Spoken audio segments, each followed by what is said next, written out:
നമസ്കാരം. മലയാളി വാർത്ത ഇൻസൈഡിലേക്ക് സ്വാഗതം. ഫ്രാൻസിസ് മാർപ്പാപ്പ ഗുരുതരാവസ്ഥയിൽ തന്നെ തുടരുകയാണ് എന്നാണ് വിവരം.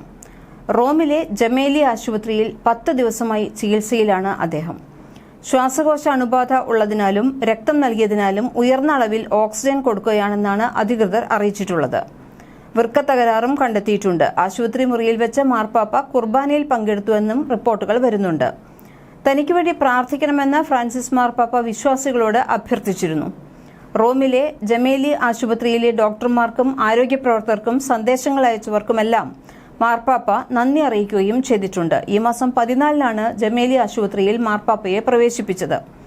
ജമേലി ആശുപത്രിയുടെ 10-ാം നിലയിലെ പ്രത്യേക മുറിയിലാണ് പോപ്പ് ചികിത്സയിൽ കഴിയുന്നത്. പ്രത്യേക മെഡിക്കൽ ടീമിന്റെ സഹായത്തോടെയാണ് മുഴുവൻ സമയവും ചികിത്സയും പരിചരണവുമെല്ലാം മാർപ്പാപ്പയ്ക്ക് നൽകുന്നത്. ഫ്രാൻസിസ് മാർപ്പാപ്പയുടെ ആരോഗ്യനില മോശമായി തുടരുന്നതിനാൽ വിശ്വാസികളെല്ലാവരും ആശങ്കയിൽ തന്നെയാണ്. പോപ്പിന്റെ അഭാവത്തിലാണ് വത്തിക്കാനിൽ പ്രാർത്ഥനാ ചടങ്ങുകൾ നടന്നതും.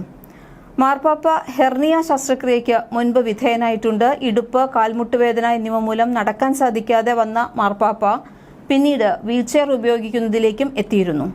അതുപോലെ തന്നെ 20 വയസ്സുള്ളപ്പോൾ അണുബാധയെ തുടർന്ന് മാർപ്പാപ്പയുടെ ശ്വാസകോശത്തിന്റെ ഒരു ഭാഗം നീക്കം ചെയ്തിരുന്നുവെന്നും മാധ്യമങ്ങൾ റിപ്പോർട്ട് ചെയ്തിരുന്നു.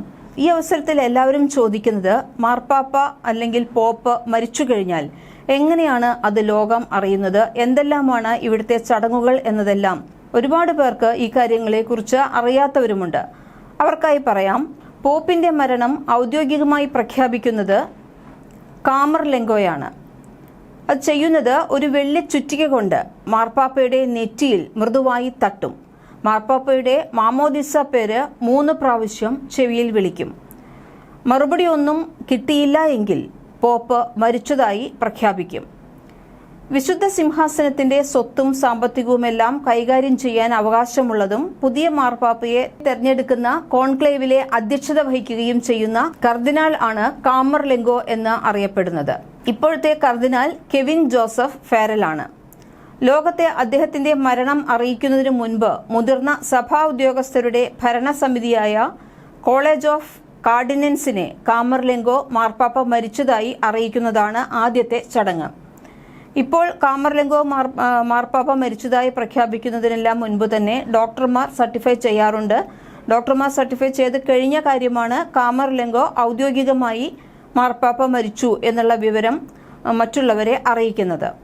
ഒരു പോപ്പിന്റെ മൃതദേഹം സാധാരണയായി അദ്ദേഹത്തിന്റെ മരണശേഷം 4 മുതൽ 6 ദിവസങ്ങൾക്കുള്ളിൽ സംസ്കരിക്കാറുണ്ട്. സാധാരണയായി മാർപ്പാപ്പയെ അടക്കം ചെയ്യുന്നത് വത്തിക്കൻ ഗ്രോട്ടോകളിലാണ്.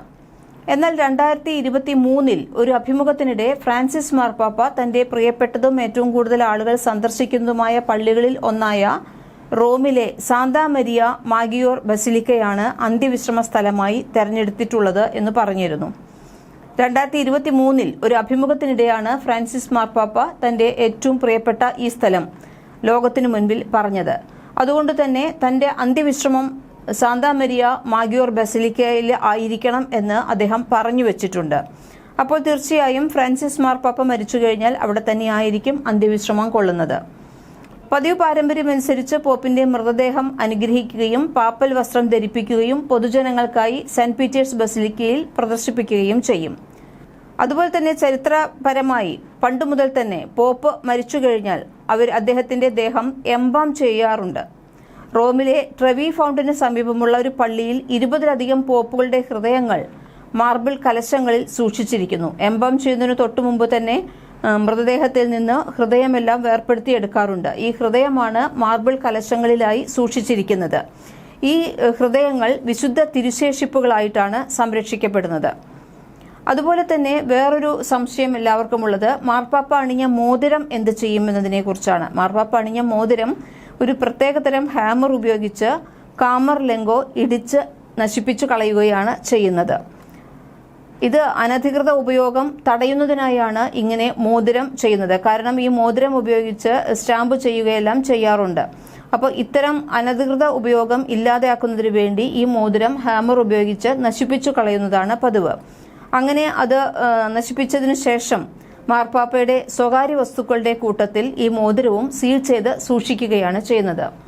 മരണശേഷം പോപ്പിനെ വിലാപത്തിന്റെ ചിഹ്നമായ ചുവപ്പ് പുതപ്പിക്കുന്ന ഒരു പതിവുമുണ്ട്. ചുവപ്പ് പൊതുവെ വിലാപത്തിന്റെ ചിഹ്നമായാണ് അറിയപ്പെടുന്നത്. അതുകൊണ്ടാണ് പോപ്പിനെ ചുവപ്പ് പട്ട് പുതപ്പിക്കുന്നത്. ഇതിനുശേഷം മരണാനന്തര ചടങ്ങുകളിൽ സങ്കീർത്തനം ആലപിക്കുന്നു. സങ്കീർത്തനം ആലപിച്ചതിനോടൊപ്പം തന്നെ സന്നിഹിതരായവരെല്ലാവരും ക്രമത്തിൽ വരിവരിയായി വന്ന് പാപ്പയുടെ കൈ മുത്തുന്ന ഒരു പതിവുണ്ട്.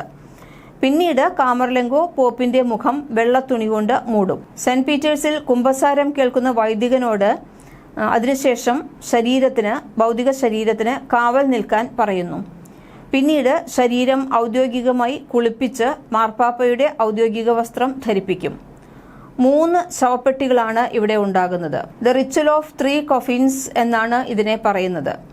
സൈപ്രസ് തടി കൊണ്ടും ഈയം കൊണ്ടും എൽം എന്ന മരത്തിന്റെ തടി കൊണ്ടും ഉണ്ടാക്കിയിട്ടുള്ള 3 ശവപ്പെട്ടികളാണ് സാധാരണയായി മാർപ്പാപ്പയുടെ ശവസംസ്കാരത്തിന് ഉണ്ടാകാറുള്ളത്. ഇവ ഒന്നിനു മുകളിൽ ഒന്നായാണ് സ്ഥാപിക്കുന്നത്. മാർപ്പാപ്പയുടെ വിനയം, അന്തസ്സ്, മരണത്തിന്റെ അനിവാര്യത, ഇത് 3നെയും സൂചിപ്പിക്കുന്നതാണ് ഈ 3 ശവപ്പെട്ടികൾ. എന്നാൽ ഫ്രാൻസിസ് മാർപ്പാപ്പ പറഞ്ഞിട്ടുള്ളത് തന്റെ ഭൗതിക ചടങ്ങുകളെല്ലാം തന്നെ വളരെ ലളിതമായ രീതിയിൽ വേണമെന്ന് പറഞ്ഞിട്ടുണ്ട്. ഇങ്ങനെ വളരെ കൃത്യമായി തന്നെ അത് അനുശാസിച്ചതിനാൽ അദ്ദേഹത്തിന്റെ ദേഹം സിങ്ക് ലൈനിങ് ഉള്ള തടി ശവപ്പെട്ടിയിലാണ് അടക്കം ചെയ്യുന്നുണ്ടാവുക. ഈ സിങ്ക് ലൈനിങ് ഉള്ള തടി ശവപ്പെട്ടി എന്ന് പറയുന്നത് ഈ 3 ശവപ്പെട്ടികളിൽ നിന്നും വളരെ വ്യത്യസ്തമാണ്.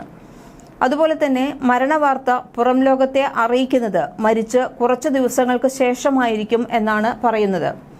ഇത്രയും ഔദ്യോഗിക ക്രമീകരണങ്ങൾ നടത്തുന്നതിന് വേണ്ടിയാകാം ഈ വിവരം ആദ്യം തന്നെ പറയാത്തത്. കാരണം ഡോക്ടർമാർ ഇത് സർട്ടിഫൈ ചെയ്തു കഴിഞ്ഞാൽ തന്നെ, മരണം സർട്ടിഫൈ ചെയ്തു കഴിഞ്ഞാൽ തന്നെ ലോകത്തിനോട് ഇത് പറയുന്നതിന് വേണ്ടി ഇവരുടെ വത്തിക്കാനിലുള്ള പള്ളിയിലെ പ്രത്യേക ചടങ്ങുകളെല്ലാം കഴിഞ്ഞതിനു ശേഷമാണ് കാമർലെങ്കോ ഈ മരണം മറ്റുള്ളവരോട്, ലോകത്തിനോട് വിളിച്ചു പറയാറുള്ളത്. കാരണം അവിടെയുള്ള ക്രമീകരണത്തിന് സമയം കിട്ടുന്നതിന് വേണ്ടിയായിരിക്കും ഇതെന്നാണ് പറയുന്നത്. ഏതായാലും മാർപ്പാപ്പ ഇപ്പോൾ സുഖം പ്രാപിക്കട്ടെ എന്ന് തന്നെ നമുക്ക് ആഗ്രഹിക്കാം. അതുപോലെ തന്നെ എല്ലാവരും അത് പ്രാർത്ഥിക്കുന്നുണ്ട്. എന്തായാലും നമുക്ക് വരും ദിവസങ്ങളിൽ ഇതിനെക്കുറിച്ച് കൂടുതൽ അറിയാൻ കഴിയും. മലയാളി വാർത്ത ഇൻസൈഡ്.